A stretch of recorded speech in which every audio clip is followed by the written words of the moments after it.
안녕하세요. 캐나다 아빠예요. 제가 오늘은 세무사 사무실에 나와 있는데요.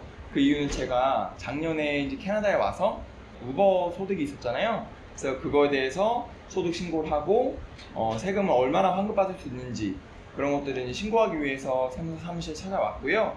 오늘 온 김에 세무사님께 여러 가지 좀 질문을 좀 드려보고 싶어서 이렇게 촬영하게 됐어요. 저희처럼 오신 지 얼마 안 되신 분들이거나 방금 오신 분들 이런 분들 같은 경우는 과연 내가 세금 신고를 해야 되는지 이런 것들이 좀 헷갈릴 수 있잖아요. 그래서 그런 부분에 대해서 조금 더 면밀하게, 사실은 이런 것들을 어디 가서 물어보기가 좀 민망하거나 이런 경우도 있거든요. 제가 좀 대표로 좀 여쭤보도록 하겠습니다. 자, 세무사님 나와주세요. 안녕하세요. 네, 안녕하세요. 예. 그 카메라를 보고 네네. 자기소개 좀 부탁드릴게요. 예, 안녕하세요. 저는 회계하는 리얼터인데요. 회계도 하고 리얼터로 일하고 있는 앤디킴 회계사라고 합니다.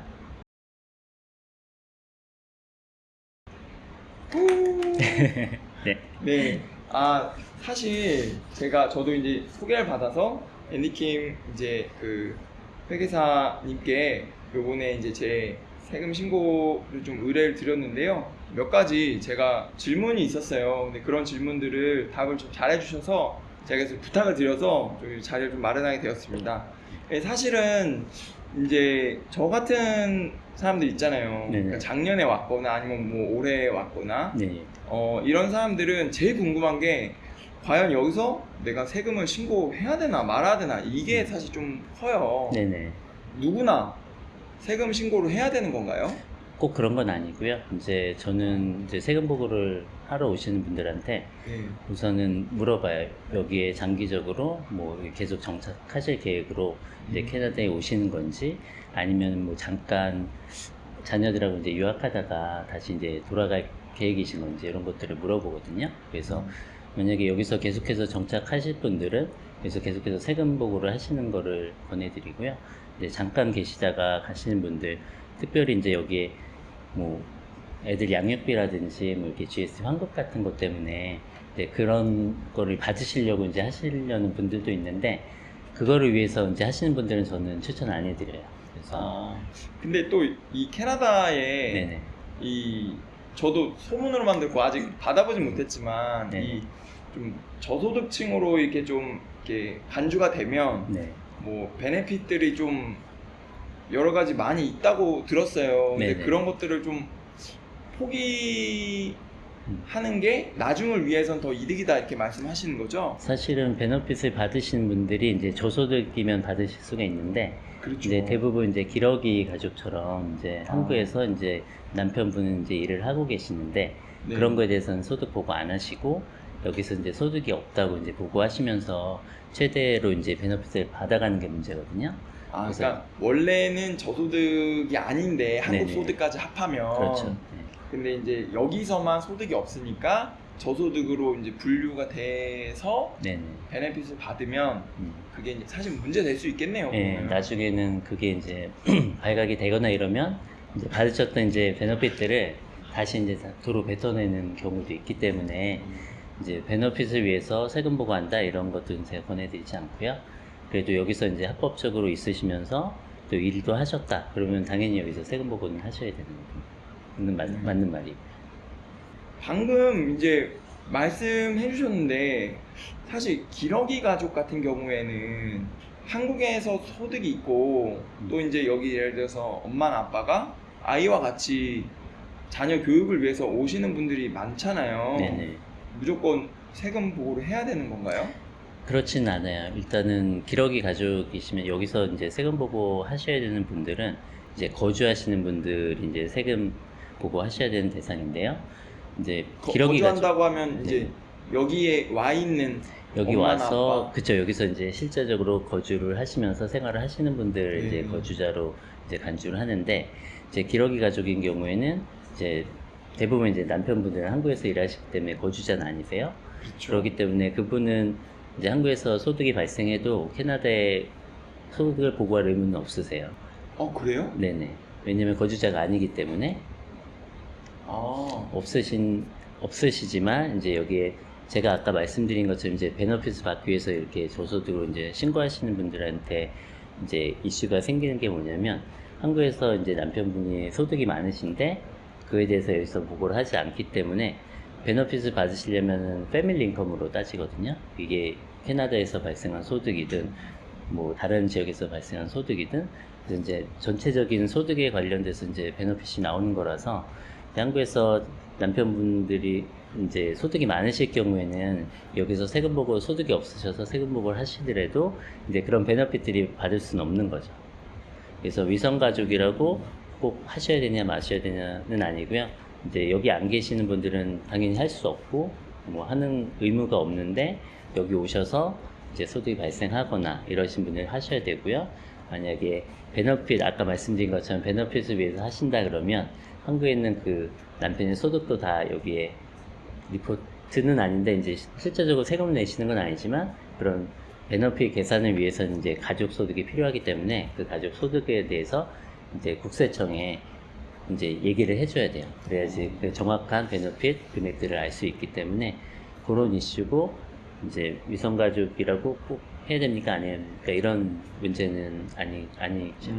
정리하면 네. 이제 기러기 가족 같은 경우에는 베네핏을 위해서는 그 소득 보고를 하는 거는 조금 비추를 그쵸. 하는 편이시고, 네.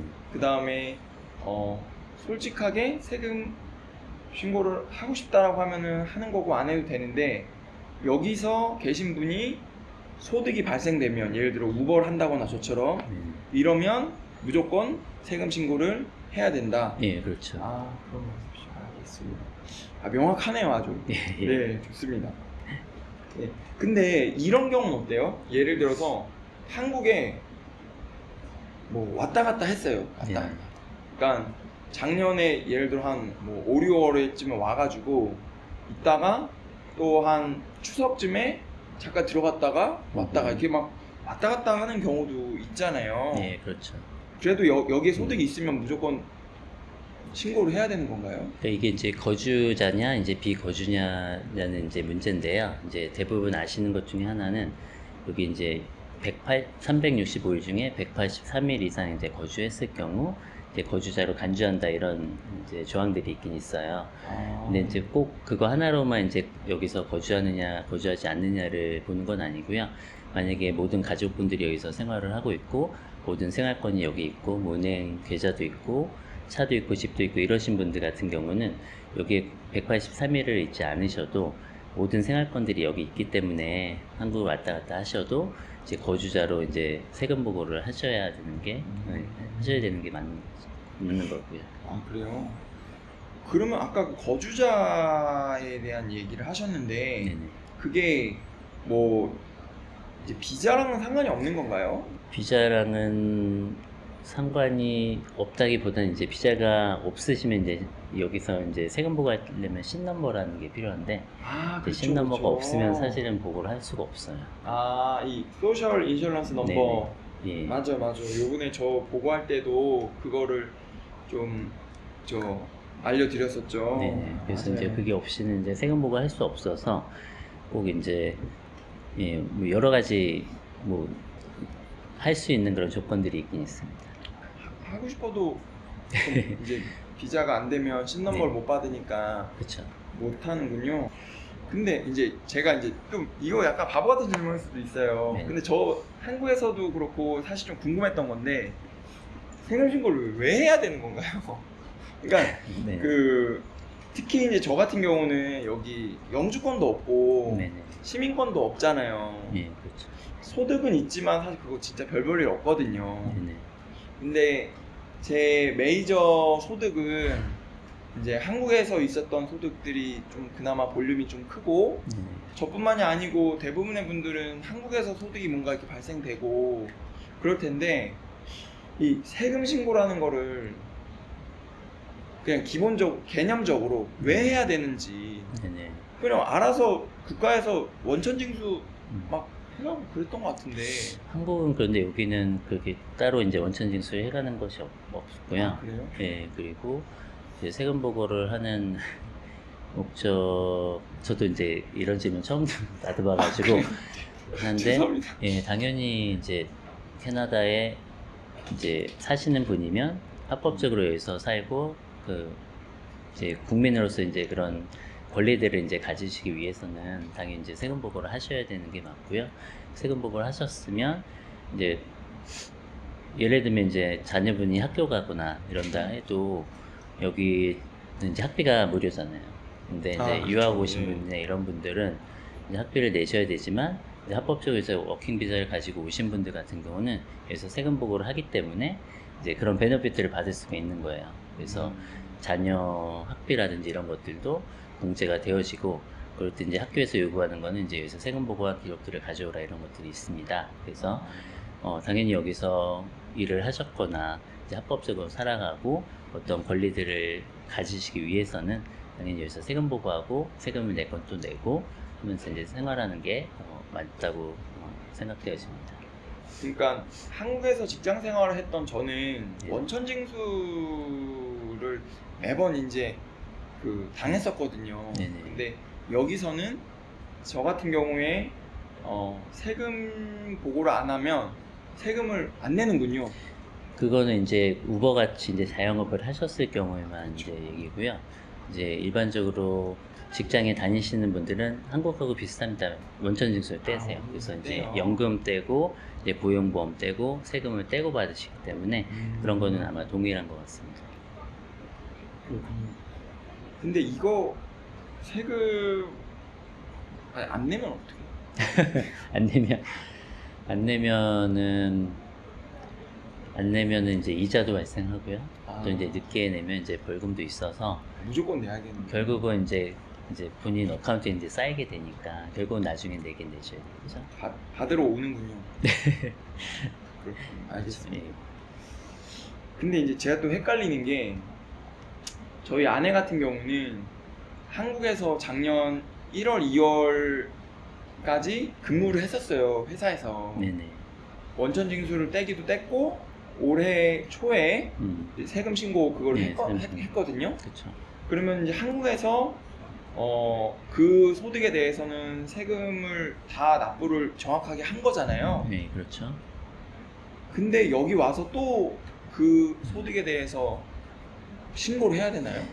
아니에요. 이제 처음에 오시는 분들 같은 경우는 이제 오는 시점에서 이제 나눠지는 거예요. 그래서 만약에 캐나다 오기 전까지 한국에서 소득이 있으셨다.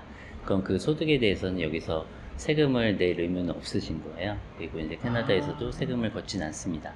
하지만 이제 회계사분들이 보통 일반적으로 처음 오시는 분들한테 물어보는 거는 이제 그러면 오시기 전까지 소득이 얼마 있었습니까? 이거 물어보는 이유 중에 하나는 아까 말씀드린 것처럼 뭐 GST 환급이라든지 자녀 양육비 이제 베너핏을 받기 위해서는 이제 어디가 됐든 이제 월드와이드 인컴을 다 이제 보고를 해야 되거든요. 그렇기 때문에 그 정보가 필요한 거고, 뭐 한국에서 오시기 전까지 정말 많은 돈을 버셨어도 그거에 대해서는 여기서는 세금을 내거나 이러지는 않으십니다. 하지만 여기 오신 이후로 또 이제 한국에서 계속해서 소득이 발생하셨다? 그럼 그 소득에 대해서는 여기서 세금 적용이 되기 때문에 소득에 따라서 이제 세금을 더 내실 수도 있고요.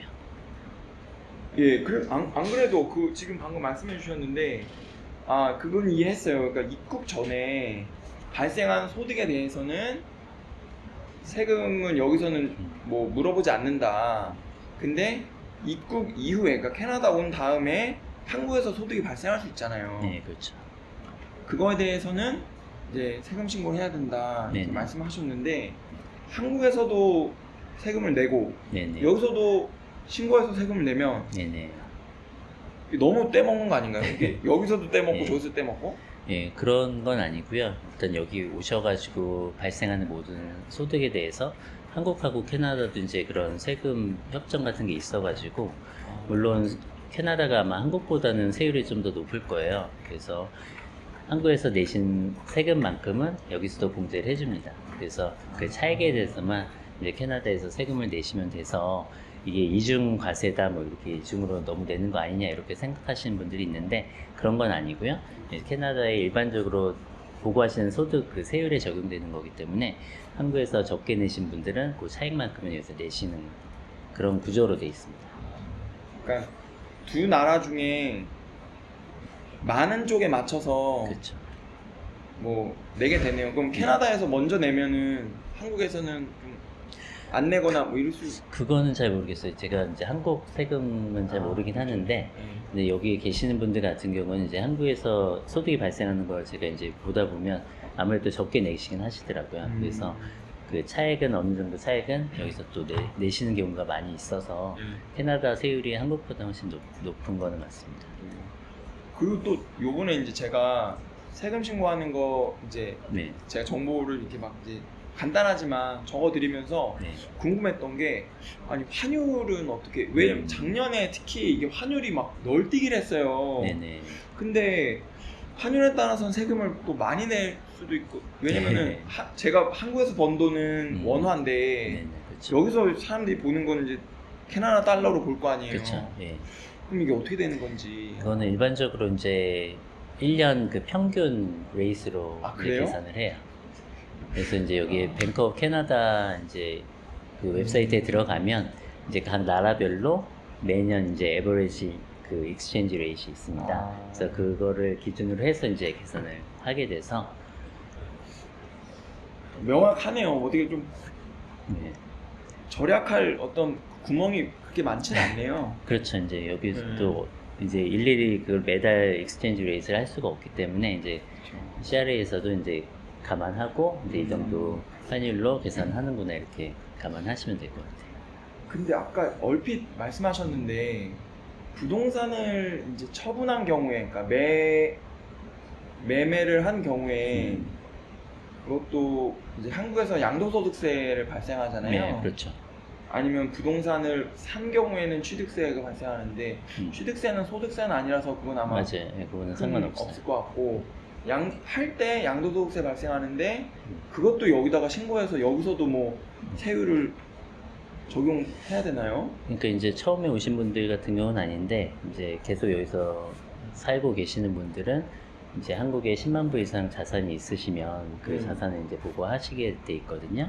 그래서 이제 거기서 이제 계시다가 팔았을 경우에는 그거에 대한 차액 양도소득이 발생하긴 합니다. 그래서 그 양도소득 여기서도 보고하셔야 되는데 일반적으로 제가 봤을 때는 한국의 양도소득세가 상당히 높아요. 그래서 그리고 양도소득 때는 또 예, 양도소득은 여기보다 높아서 일반적으로 이제 한국에서 많이 양도소득세를 내셔가지고 여기서는 그렇게 내시는 분들을 못 보긴 하셨어요. 그거는 되게 좀 안심이 되네요. 네. 왜냐면은 부동산 양도소득세 한 번 내면 막 네, 그렇죠.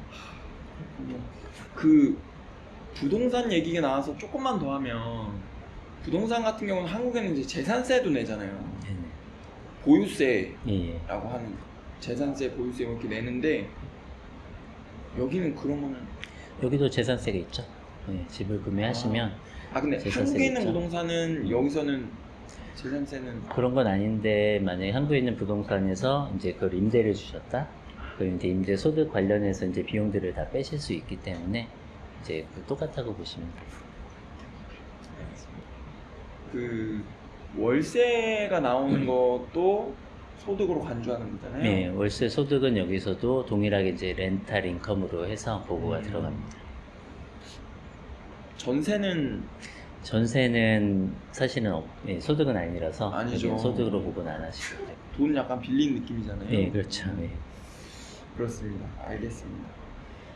여기도 세금 공제라는 게 좀 있네요. 그러니까 한국은 세금 공제되는 게 세액 공제 항목이 진짜 많잖아요. 그러니까 여기서도 어떤 항목들이 좀 대표적으로 많이 되나요?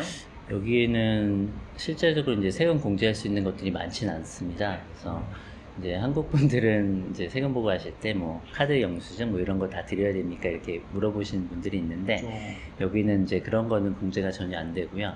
예, 전혀 안 되고. 예. 해야죠. 카드 예. 많이 쓰는데. 대신 여기서 카드를 많이 쓰시기 때문에 이제 저소득층에게 이제 GST 환급이라는 것들이 있어요. 그래서 이제 소득이 좀 많지 않으신 분들한테 일정한 금액을 다시 이제 환급해주는 그런 GST 내신 부분에 대해서 환급해주는 그런 베네핏들이 있어서 그런 것들하고 아마 좀 있다는 걸 감안하시면 좋을 것 같고, 대신 이제 인컴 텍스 보고하실 때 공제될 수 있는 건 아까 말씀하신 것처럼 이제 헌금 영수증, 도네이션한 영수증 같은 경우는 이제 공제가 많이 되어지고요. 아, 종교 네네. 기부금. 같은 네네네. 것들 기부금은 많이 되고요. 그래서 아. 여기 분들이 많이 이제 기부금들을 많이 하시는 편이세요. 그 외에 사실 공제되는 것들이 많지 않아요. 예전에는 이제 자녀들 이제 교육비 뭐 아. 이렇게 뭐 운동 배우거나 이런 것들 하는 경우에 이제 공제되는 금액이 있었는데 이제 그런 금액들이 다 없어졌어요. 없어졌어요? 예, 그래서 이제는 몇 년 전부터 없어져서 이제 학원 다니거나 이런 비용들에 대해서는 전혀 공제가 안 되고요. 예, 그런 공제할 것들이 많지 않습니다. 그래서 대부분 이제 의료비 이제 좀 많이 쓰셨으면 의료비도 되는데 의료비 같은 경우는 이제 연 소득의 3% 이상 의료비를 초과하셔야지 이제 공제를 받으실 수 있고요. 예를 들면 뭐 소득에 연소득이 10,000불이시다 그러면 이제 300불 이상의 의료비를 사용하셨을 경우 이제 약간의 이제 공제를 받으실 수 있습니다. 그래서 특별히 여기서 개인 세금 보고하시면서 공제받을 수 있는 항목들이 많지 않고요. 대신 이제 뭐 RRSP라고 이제 연금 보험이 있는데 그런 걸 구매하시면 이제 소득을 줄여줄 수 있어서 그것도 큰 절세 효과를 보실 수가 있습니다. 아, 그래. 우리나라도 사실 그런 게 있잖아요. 네. 연금 저축을 하면 네. 그 금액만큼은 이제 세금을 좀 그렇죠. 예, 비과세로 이렇게 맞아요. 해주는 상품들이 있는데 여기도 동일합니다. 여기도 네. 근데 여기는 그거를 소득 자체를 줄여주면은 효과가 크겠네요. 예를 들어 그렇죠. 그 세율이 증가하는 그 왔다 갔다 하는 맞아요. 그 선에 있는 분들은 그렇죠. 그런 분들은 베너핏이 많이 있으시고요. 아. 그리고 기본적으로 여기 개인 세금 부과할 때 이제 기본 세율이 20% 정도 됩니다. 그래서 이제 연금보험을 1,000불 정도 사시면 200불 정도를 이제 세금을 절세할 수 있는 효과가 있습니다. 그래서 상당히 예, 제가 권해드리는 항목 중에 하나고요. 이제 첫 집 구매하시는 분들의 경우에는 이제 최대 35,000불까지 이제 RSP 빼셔도 소득으로 잡아주지 않아요. 그렇기 때문에 이제 소득으로 잡지 않고 35,000불까지 빼서 이제 집을 구매할 수 있는데 사용할 수 있기 때문에 사실은 이제 처음 첫 집을 구매하시거나 이렇게 하시는 분들한테는 이제 차근차근 좀 RRSP를 사셔서 세금도 절세 받으시고 또 나중에 그 돈으로 이제 집도 구매할 수 있도록 있는 그런 효과가 있어가지고 저는 이제 적극적으로 RRSP를 사는 것을 권해드리고 있습니다. 그러네요. 그러면은 그 35,000불에 대해서는 한 20% 정도는 더 싸게 집을 사는 그런 효과가 있는 거잖아요. 그렇죠. 세금 안 내고 이제 사시는 효과가 있어가지고 이제 그렇게 권해드리고 있고요. 나중 집을 살 때 컨설팅 좀 네, 부탁드립니다. 알겠습니다. 저희가 여기서 집을 살 수 있을까요? 아까 또 없어졌다고 하신 항목 중에 자녀 교육비가 그러면 이제 세액 공제가 안 돼요? 예, 대신 아까 말씀드린 자녀 교육비 같은 경우는 이제 미성년자 자녀인 경우고요. 이제 대학교 가면 학비 영수증이 나오긴 나옵니다. 그래서 그 학비 영수증은 이제 클레임할 수 있고요. 그래서 오해하시는 것 중에 하나가 이제 학비를 낸 거를 나중에 이제 다시 돌려받는다고 이제 오해하시는 분들이 있는데 네. 예를 들면 뭐 내가 이제 학비를 10,000불 썼으니까 나중에 뭐 일하고 이러면 그 10,000불 다시 돌려받을 수 있다 이렇게 오해하시는 분들이 있는데요. 네. 그렇진 않고요. 이제 10,000불에 대한 소득을 공제해 주는 거예요. 근데 저희는 좀 억울한 게 네. 저희 아내가 작년에 이제 학비가 많이 나왔어요. 대학원 네네. 학비가. 근데 작년에 제가 우버 끼께서 번 돈 해봤자 한 100불 네네. 이거밖에 안 되는데 네네. 소득 신고해서 이렇게 소득 제해봤자 지금 한참 남았거든요. 그렇죠.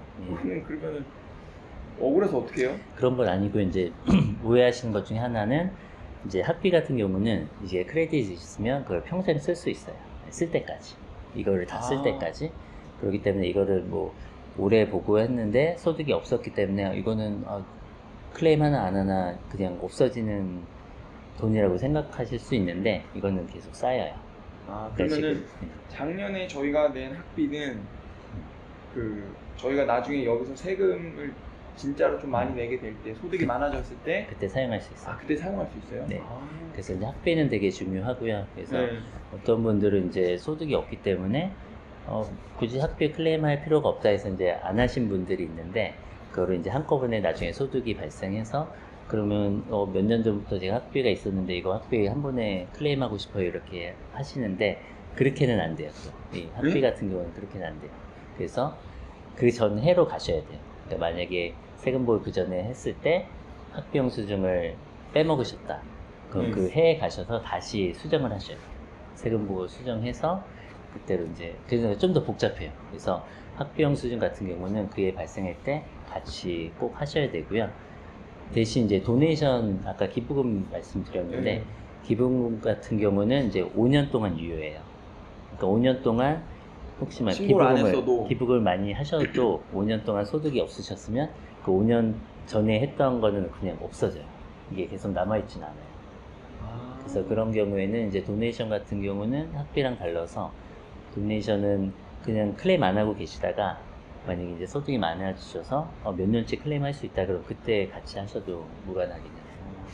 아, 그럼 저희 집 같은 경우는 제일 많이 쓰는 비용이 이제 렌트비거든요. 네네. 렌트비 많이 쓰시죠? 렌트비 공제 되나요?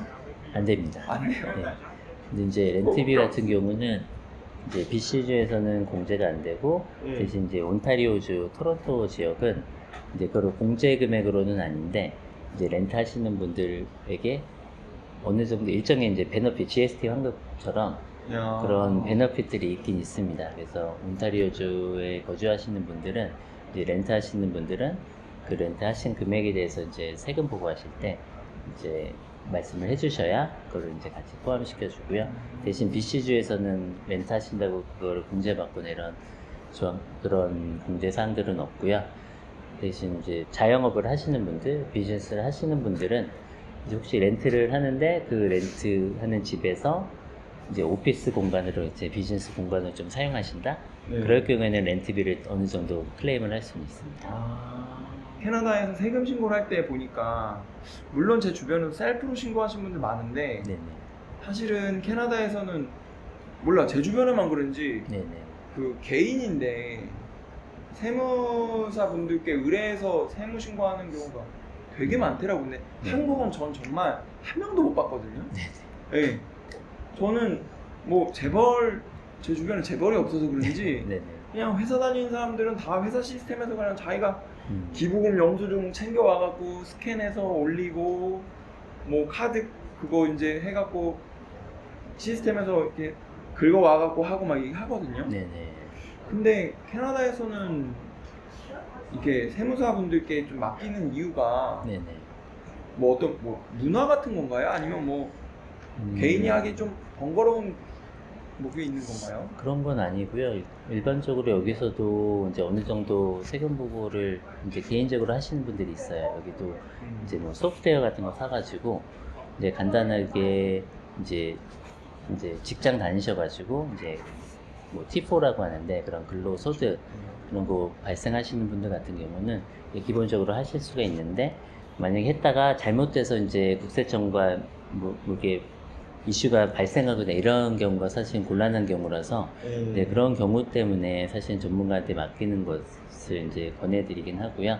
이제 예를 들면 이제 렌트 소득이 발생하거나 또 이제 한국에 자산이 있어서 뭐 해외 자산 보고를 해야 된다거나 좀 이제 복잡해지는 경우에는 그 집을 팔았고 이제 집 팔은 거에 대한 뭐 양도 소득도 발생하고 이런 것들이 들어가게 되면 상당히 복잡해지기 때문에 그리고 전문가한테 맡기시면 실질적으로 이제 절세할 수 있는 방법이라든지 어떻게 하셨을 경우에 더 이제 좀 더 절세 효과가 있는지 어떤 베너핏을 더 받을 수 있는지 그런 것들을 같이 이제 알 수 있기 때문에 일반적으로는 그렇게 회계 비용이 이렇게 많이 부담되는 비용은 아니긴 하셔서 이렇게 전문 회계사님들한테 의뢰해서 하시는 것들이 장기적으로는 더 아마 안전한 방법이라고 생각되십니다.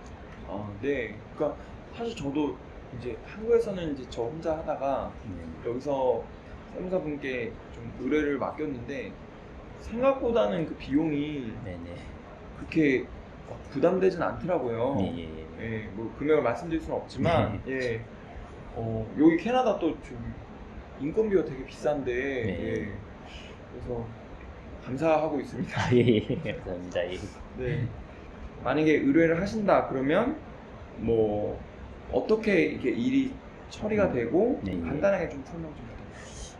우선은 이제 일반적으로 이제 일을 하시는 분들이 많기 때문에 이제 T4 같은 이제 고용 이제 소득세 이제 나오는 그 신고서 같은 게 있고요. 그리고 이제 이자 소득이 혹시 은행에 넣으셨다 그러면 이자 소득 T5라고 이제 이자 소득도 발생할 수도 있고요. 또 이제 주식 같은 데 투자하시면 이제 주식을 사고 파셨을 때 나오는 그 또 서류가 또 있습니다. 그래서 그런 이제 혹시 경제 활동을 하시면서 이제 발생했던 그런 것들이 있으면 그런 것들은 다 알려주셔야 되고요. 그래서 일반적으로 그렇고 이제 공제받을 수 있는 건 말씀드린 대로 이제 도네이션 영수증, 기부금 영수증이나 이제 약값이나 뭐 의료비 비용들이 많이 드셨던 분들은 그런 것도 청구하실 수 있고, 또 자녀가 학교를 다니거나 대학교를 다니거나 뭐 본인이 학교를 다녔을 경우에는 그 T220이라는 학비 영수증 서류가 있습니다. 그것도 꼭 챙겨주셔야 되고요. 이제 처음 오신 분들 같은 경우는 좀 이제 복잡합니다. 이제 한국에서의 발생한 소득들이 있다면 그것도 알려주셔야 되고, 정확히 언제 여기 오셨는지 그것도 이제 다 처음에 같이 보고가 들어갑니다. 그래서 그런 부분, 또 한국에 자산이 10만 불 이상 있을 경우에는 그것도 다 알려주셔야 돼요. 그래서 그렇지 않으셨을 경우, 이제 해외 자산이 보고가 안 됐을 경우, 이제 국세청에서 이제 발각이 되면 이제 최대 벌금 2,500불, 네, 벌금이 있습니다. 그래서 또 그것도 이제 늦게 보고하시게 되면 이제 그런 벌금들이 있기 때문에 이제 그런 부분은 되게 주의해서 이제 염두에 두셔야 되는 부분들이고요. 그 외에도 뭐 많이 있습니다. 뭐 자료 이제 체크리스트들이 있는데 일반적으로 이제 제가 다 말씀드릴 수는 없고, 이제 대략적으로 이제 상황들을 보시면서 어떤 것들이 개편하는 걸 저도 알 수 있기 때문에 문의를 주시면 제가 이제 그 상황에서 어떤 서류들이 필요한지에 대해서는 자세하게 상담해 드릴 수 있습니다. 아, 감사합니다. 네. 오늘 사실 되게 바쁘신 네. 지금 기간이에요. 왜냐면은 뭐 아시다시피 그 캐나다 같은 경우는 4월 말까지 네. 소득 신고를 맞춰야 되는 기간이라서 지금 2월부터는 거의 시간 짬내실 시간 없이 했는데, 제가 이제 퇴근 시간에 쳐들어왔습니다. 와가지고 이제 붙잡고 한 번만 좀 찍어달라고. 그래서 예, 지금 이렇게 시간을 좀 내주셨고요. 정말 시간 내주셔서 감사하고요. 네, 저도 감사합니다. 오늘 모르던 부분을 너무 많이 알아서 네, 네. 도움이 많이 될 것 같습니다. 예, 그래도 아무쪼록 도움이 됐다니 저도 감사드리고요. 또 앞으로 그 유튜브 채널 하시는데 네. 그 채널도 많이 사랑해 주시고 저도 즐겨보고 있습니다. 응원하겠습니다. 감사합니다. 네. 그러면 이제 제가 인사를 드리고 그 다음에 이제 마치도록 하겠습니다. 네. 감사합니다. 네, 감사합니다.